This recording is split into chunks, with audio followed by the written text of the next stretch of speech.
नमः हंसास्वादितचरणकमलचिन्मकरन्दाय भक्तजनमानसनिवासाय श्रीरामचन्द्राय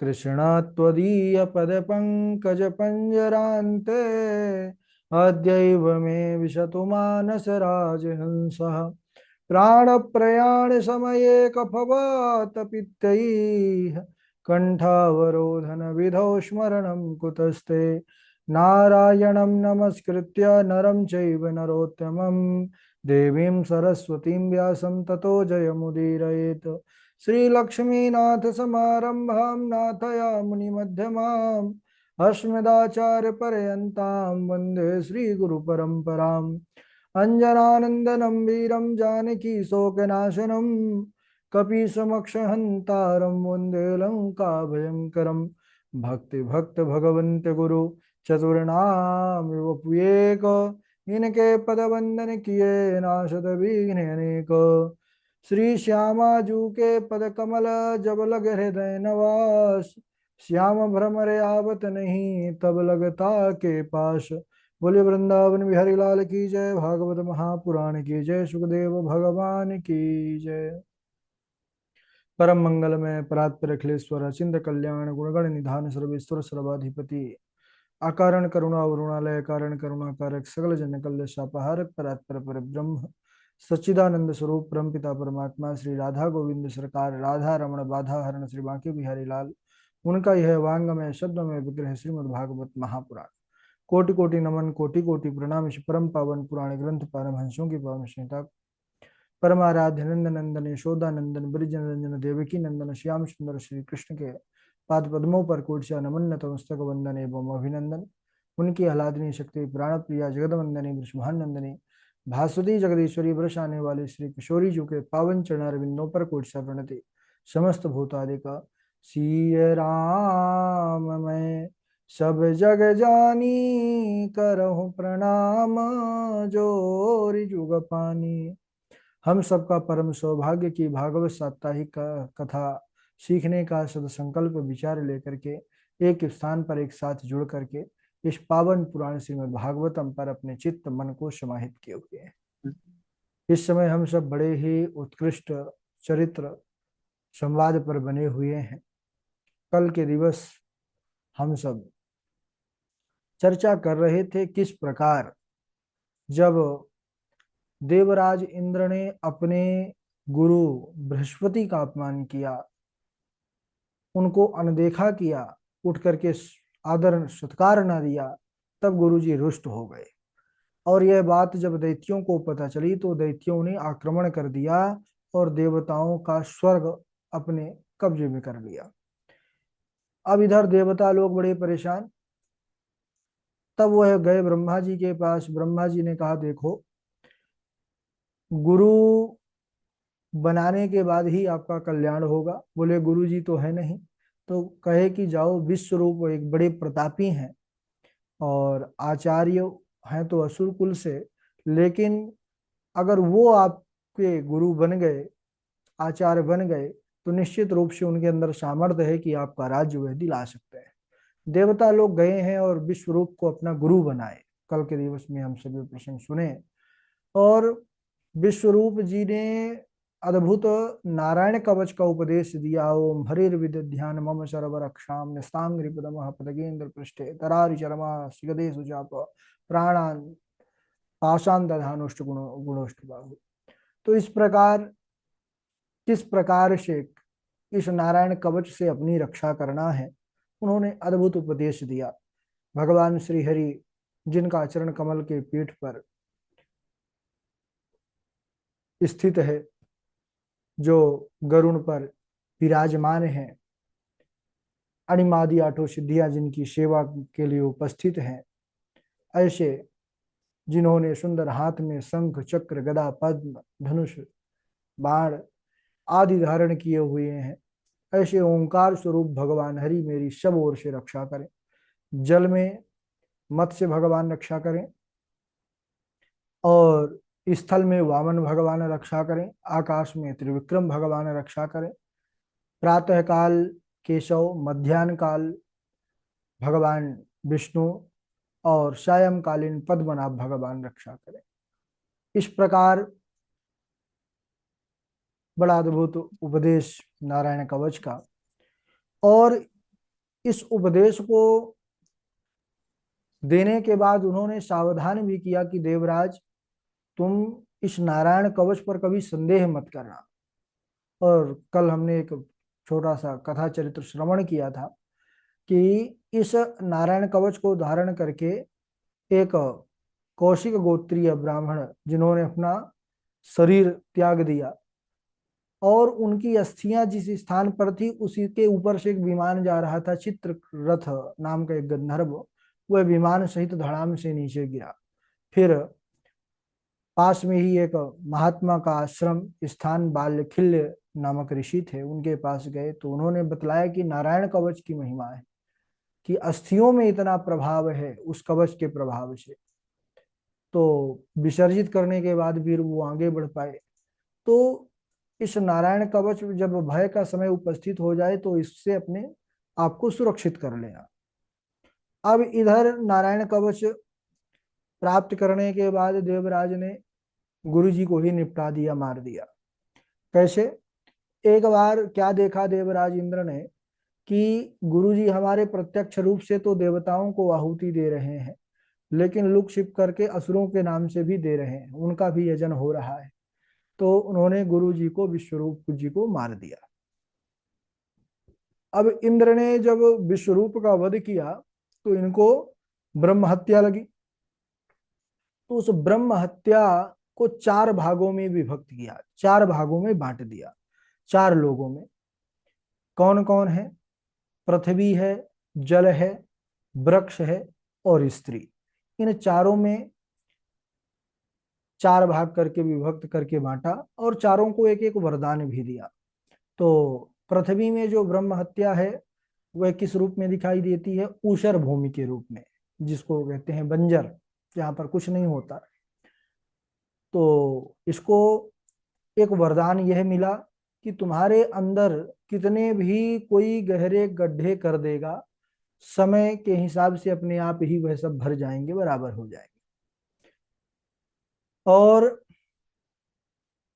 हम सब भी इसको इसको अनुभव किए होंगे, अगर जो जिनकी जितनी ज्यादा अवस्था हुआ है तो उसको अनुभव हुआ होगा कि हमारे आसपास मैदान में जहां पर निचला हिस्सा था, धीरे धीरे वो अपने आप ही भर जाता है और एकदम बराबर हो गया। जो पहले ऊंच नीच था उनका सब पता ही नहीं, कोई उसको बराबर नहीं किया फिर भी हो जाता है। तो ये उसी का प्रभाव है। और जल में ब्रह्म हत्या फेन के रूप में दिखाई देती है और उसको भी एक वरदान मिला कि तुम्हारी वृद्धि, उत्पत्ति जो है झरने के रूप में, नदियों के रूप में होती रहती है। तो हिमालय पर्वतों से कितनी जो है तो नदियां निकलती हैं, कितना जल का प्रवाह स्रोत वहां से निकलता है। और जल में ब्रह्म हत्या का प्रतीक वो फेन है, इसीलिए पहले, अब तो सब बोरेवेल जो है तो बटन दबाओ जल आने लगता है। पहले जो है नदी होते थे, फिर कुआं, तालाब, यही सब उपयोग में आता था। तो पहले के जब लोग, पुराने लोग नदी में भी पानी पीते थे तो पहले जो ऐसे ऊपर साफ कर लिया करते थे, फिर उसको पानी को ग्रहण करते थे कि उसमें जो ऊपर फेन बनता है जो प्रवाह से, वो हट जाए। अब इसके बाद आ, जो वृक्ष है, वृक्ष में गोंद जो होता है, वृक्ष में गोंद टाइप में जो लगता है वो ब्रह्म हत्या का प्रतीक है। वृक्ष को भी वरदान मिला कि अगर तुम्हारा मूल सुरक्षित है, तुम्हारे टहनियों को, शाखाओं को कोई कितना भी काटेगा तुम हरे भरे हो जाओगे, तुम पुनः जो है। तो इसीलिए वृक्षों की टहनियां काटने पर भी आप देखते होंगे कि वो और जो है तो अपने स्वरूप में कुछ ही दिनों में आ जाता है ना। जैसे ये वृक्ष को ही है, वृक्ष भी जीव कोटि में है। अब हम जो है, जैसे जीव हम भी हैं, मनुष्य या कोई भी जीव के आप हाथ पैर कुछ भी काट दीजिए, क्या कभी उसके आएंगे दोबारा हाथ पैर? नहीं आएंगे। लेकिन वृक्ष में ये वरदान है, वो वृक्ष के हाथ पैर ही है, शाखा जो है, टहनियां, आप उसको कितना भी काट दीजिए वो हरे भरे हो जाते हैं। अब जो गांव के, विलेज एरिया के हैं वो तो विशेष रूप से देखते हैं, है ना। एक ऐसा समय आता है उसको उसको काटा जाता है टहनियों आदि को, फिर अपने आप वो हो जाते हैं। तो ये उसका वरदान है। इसके बाद स्त्री में भी ऋतु धर्म के रूप में ब्रह्महत्या दिखाई देती है, और वरदान मिला कि इससे आपके शरीर का ह्रास नहीं अपितु कामनाओं की वृद्धि होगी, और फिर उसी का ये कारण रहा कि संतति आदि आगे जो है बढ़ता है, कुल की वृद्धि होती है। अब चार भागों में विभक्त किया और चारों को एक एक वरदान दिया। इधर जैसे त्वष्टा ऋषि को पता चला कि हमारे पुत्र को यहाँ से गुरु बना करके देवता लोग ले गए और वहां जाकर के मार डाला, अपना काम बना लिया, देवता बड़े स्वार्थी और इतना क्रोध में आ गए कि आवेश में आकर के यज्ञ करने लगे। विचार विधि से यज्ञ एक होता है, सर्वे भवन्तु सुखिनः सर्वे सन्तु निरामया सर्वजन हिताय सर्वजन सुखाय, है ना। तो ये यज्ञ से कल्याण होता है, लेकिन एक यज्ञ ऐसे भी जो किसी को नीचा दिखाने के लिए हो या किसी का अहित करने के लिए हो, तो वो यज्ञ अच्छा नहीं माना जाता है, और ये उस यज्ञ के द्वारा जो है कल्याण भी नहीं होता है। तो यहाँ पर त्वष्टा जी यज्ञ तो कर रहे हैं, लेकिन इसमें देवताओं इंद्र आदि दैत्यों को मारने के उद्देश्य से किया जा रहा है यज्ञ, विचार विधि, कि इससे जो एक पुत्र हो जो देवराज इंद्र को देवताओं को मारने वाला हो। और क्रोध में कर रहे थे, आवेश में, तो क्रोध में एक छोटी सी गलती हो गई। उन्होंने जो मंत्र पढ़ा, इंद्र शत्रोर विवर्धस्व माचिरम जहि यद विषम, तो अंत्य उदात्त के स्थान पर आदि उदात्त हो गया। देखिए, ये व्याकरण का ज्ञान अति आवश्यक है। शब्दों को अगर पहचानना है, अगर व्याकरण थोड़ा, इतना तो व्याकरण समझना चाहिए कि हम शब्दों की पहचान कर सकें कि है क्या, है ना। तो आदि अंत, क्रोध में थोड़ा सा इतना अंतर हुआ, और उसका जो अर्थ था इंद्र को मारने वाला हो, और थोड़ा सा मात्रा पाई इधर हुई कि इंद्र के हाथों मरने वाला हो गया, और वह विशालकाय शरीर वाला पुरुष प्रकट हुआ, और इतना बड़ा होता गया, इतना बड़ा होता गया कि सभी दिशाओं को आवृत्त कर लिया उसने, घेर लिया। इसीलिए उसका नाम हुआ वृत्तासुर।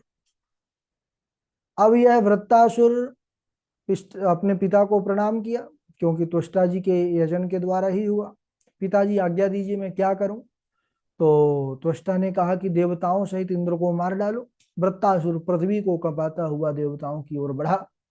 देवताओं ने जब देखा कि ये कोई असुर आ रहा है विशाल शरीर धारण करके, तो सब अपने अपने दिव्यास्त्र एक साथ बरसाए असुर को मारने के लिए। तो वृत्तासुर ने क्या किया, समस्त अस्त्रों को पकड़ करके निगल लिया और फिर आगे बढ़ने लगा। तब देवताओं के आश्चर्य का ठिकाना ना रहा कि हमारे सभी सभी दिव्यास्त्रों को यह तो निगल गया, अब निश्चित हम बचेंगे नहीं, मार डालेगा ये। सब भागे भागे कहाँ गए, भगवान नारायण के पास। भगवान नारायण के पास गए, बोले बचाओ महाराज, बड़ा विशालकाय और बड़ा बलवान कोई असुर आ रहा है। तब भगवान ने कहा कि अब कोई दूसरा उपाय नहीं है, एक ही उपाय है। कौन सा? बोले एक महात्मा है भारत भूमि पर, तो वहां जाओ और दधीच मुनि से उनकी अस्थियों का दान मांगो। अब देखिए, देवता जो है कितने जो है स्वार्थ, कि जो जीवित है उससे अस्थियां मांगने में भी इनको जरा संकोच नहीं आया। अपने प्राणों के लिए भागे भागे, भगवान नारायण ने जैसे ही बताया दधीच मुनि के अस्थियों से अगर वज्र बने तो मर जाएगा, भागे भागे गए, भागते भागते पहुंचे और प्रणाम किया, महाराज दंडवत। अब जो है ऋषि मुनि जो है तो वैसे भी दयालु होते हैं, दधीच मुनि ने स्वागत किया। कहिए देवताओं कैसा ना हुआ। बोले महाराज हम कुछ मांगने आए हैं। बोले मांगिए। बोले हम आपसे आपकी अस्थियां मांगने आए हैं, हड्डियां मांगने आए हैं। अब बताइए, कोई आए सामाजिक में, हम अपने आप में ही अगर इसका विचार करें एक बार, कि कोई अगर हमसे आकर के कहे कि हमको आपकी हड्डियां चाहिए शरीर की, अब हड्डियां तो तभी मिलेगी जब हम चले जाएंगे, तभी तो दे पाएंगे हड्डियां। तो कोई क्या जाना चाहता है या किसी के सामर्थ्य होगा ऐसा? लेकिन धन्य है हमारे, इसीलिए संत जो है भगवंत से बढ़ करके कहा गया है। राम जी ने स्वयं कहा है, मोते अधिक संत कर लेखा। क्योंकि संत है जिसके उदारता का, जिसके जो है भजन का कहीं पर अंत नहीं है, वही है संत।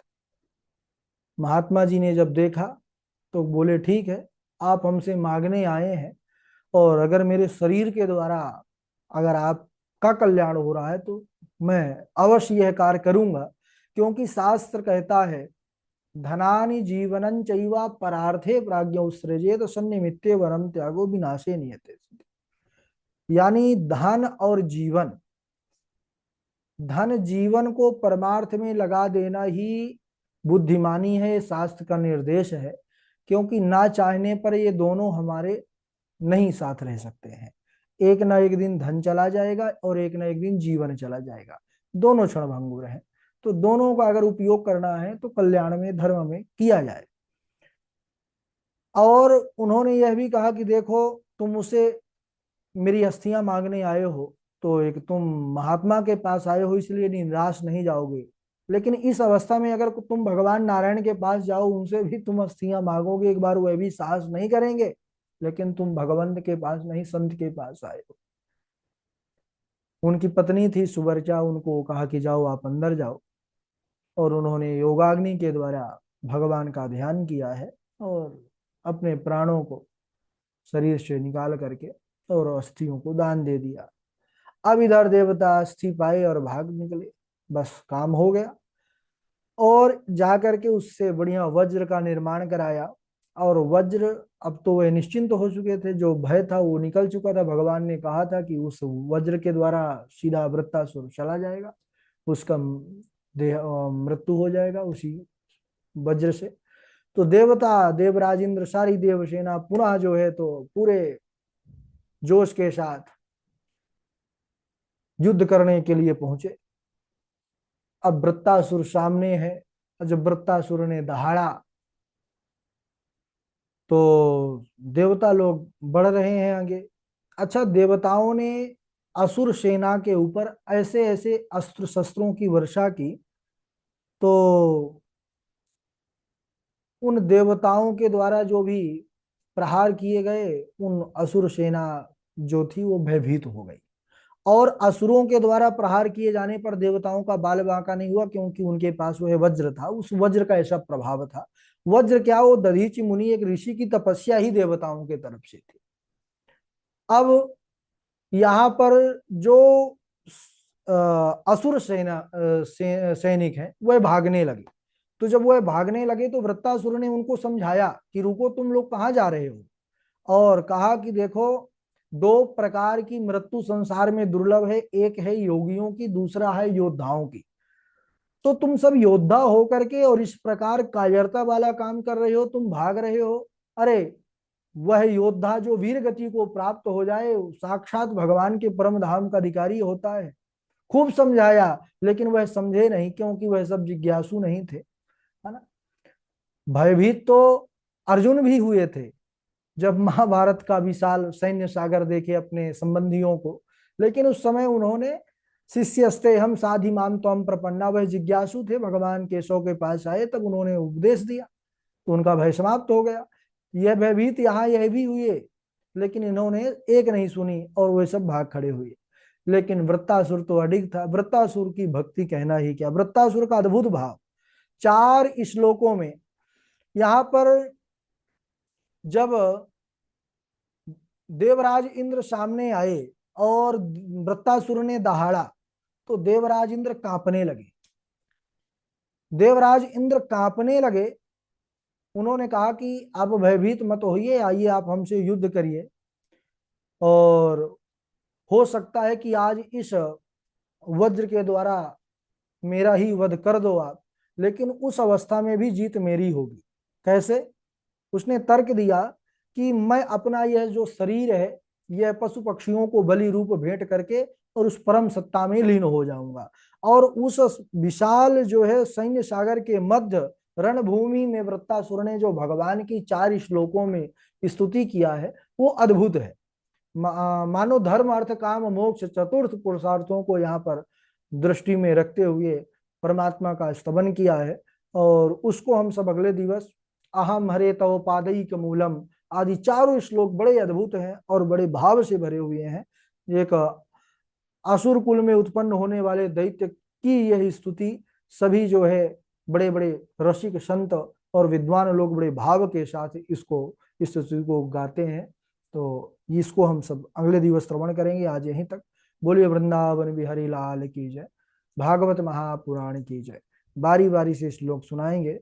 सर्वप्रथम हमारे झा जी हैं, इनके बाद इंदु पराशर जी हैं, और जीवेश जोशी जी हैं, डॉक्टर वैशाली जी हैं, और आकांक्षा शुक्ला जी हैं, मनमोहन द्विवेदी जी हैं, सौम्या शुक्ला जी हैं, मानसी मिश्रा जी हैं, कृष्णा जी हैं, उज्जवल मोहनदास जी हैं, और शिवानी मिश्रा जी हैं, शाम्भवी शुक्ला जी हैं, हर्षिता जी हैं, कृष्णा जी हैं। चलिए राधे राधे गुरु जी। दस धर्माय कायंदोर द्विशत तृणव दत्तवान। दस धर्माय कायंदोर द्विशत तृणव दत्तवान। भूतांगिरः कृशास्वेभ्यो द्वे द्वे तारक्ष्याय चापरा। ये पारमेष्ठ्यं धिसनमधितिष्ठन्। ये पारमेष्ठ्यं धिसनमधितिष्ठन्न कंचन प्रत्युतिष्ठेदिति ब्रूयुर्धर्मं तेन परं विदो। त्रिभिष्टपं किं न गण्यन्त्यवेद्य मन्त्रा भृगूनामनुशिक्षितार्था न विप्रगोविन्दगवीश्वराणां भवन्त्यभद्राणि नरेश्वराणाम्। आचार्यो ब्रह्मणो मूर्ति पिता मूर्ति प्रजापते भ्राता मरुतपतेर्मूर्तिर्माता साक्षात् चिते तनु। ब्राह्मणं ज्ञान संपन्नं विष्णोर्भक्तमात्मनः करोति यदि आयान्तं वीक्ष्य नोत्तिष्ठेत् तस्य दुःख आयान्तं नो आयान्तं वीक्ष्य नोत्तिष्ठेत् सा दुःखः परिभूयते। पौरोहित्यं याचकत्वं मठाधिपत्यमेव च। पौरोहित्यं याचकत्वं मठाधिपत्यमेव च। करोति यदि देवोऽपि स्वानयोनिं समश्नुते। नरकाय मतिस्ते चेत् पौरोहित्यं समाचर। नरकाय मतिस्ते चेत् पौरोहित्यं समाचर। वर्ष यावत् किमन्येन मठ चिन्तां दिनत्रयम्।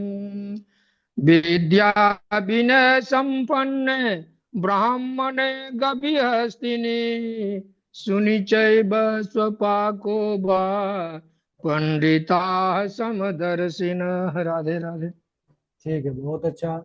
डॉक्टर वैशाली जी। हाँ, राधे राधे गुरुजी। अहन्यहनि भूतानि गच्छन्ति यममन्दिरम् शेषाजीवितुमिच्छन्ति किमाश्चर्यमतः परम्। अहो असाधु साधूनां साधुलिङ्गेन न स्त्वया असाधुकार्यभरकाणां भिक्षा मार्ग प्रदर्शितः। ठीक है, जीवेश जोशी जी। जी राधे राधे गुरु जी, प्रणाम। न तद्भासयते सूर्यो न शशांको न पावकः, यद गत्वा न निवर्तन्ते तद्धाम परमं मम। आहन्यहनिभूतानि गच्छन्ति यममन्दिरम्, शेषा जीवितुमिच्छन्ति किमाश्चर्यमतः परम्। राधे राधे। ठीक है, और इनके बाद कृष्णा जी आप सुनाइए। राधे राधे गुरु जी। राधे राधे। ये पारमेष्टं धिषणमधितिष्ठन् कञ्चन प्रत्युत्तिष्ठेदिति ब्रूयुर्धर्मं तेन परं विदुः। ब्रह्मणं ज्ञानसम्पन्नं विष्णुभक्तमहात्मनः आयान्तं वीक्षणोत्तिष्ठेत् सा दुःखै परिभूयते। राधे राधे गुरु जी।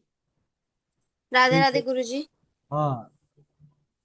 यथा ऋषिकेश खलेन देवकी कंसेन रुद्रात् चिरं सुचापिता विमोचिताहं च सहात्मजा विभो तत्येव नातेन मुरु विभद्रगणात्। राधे राधे गुरु। हाँ, राधे राधे। उज्जवल मोहन दास जी हैं।